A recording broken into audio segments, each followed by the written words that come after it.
quilters of the world. I'm Bill with Accomplished Quilting, and today I will discuss maintenance on Innova long arm quilting machines. This will be a short video because Innovas require very little maintenance. The only routine maintenance required is you want to make sure that you keep your bobbin hook area free from lint. So you always want to routinely brush all of the lint out of this area. And then also, at every bobbin change, you need to have an oiler, and you need to place 1 or 2 drops of oil in your bobbin hook. It's that simple. That's the only maintenance required with an Innova long arm quilting machine. You can also have annual maintenance of oiling your needle bar housing and greasing the joints behind the lightning stitch screen.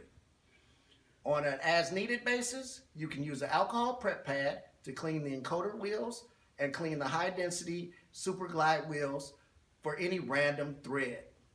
Doing these 5 things will keep your Innova quilting like a dream. I hope this video has been enjoyable and informative. Thanks for watching, and remember, at Accomplished Quilting, we make quilting easy.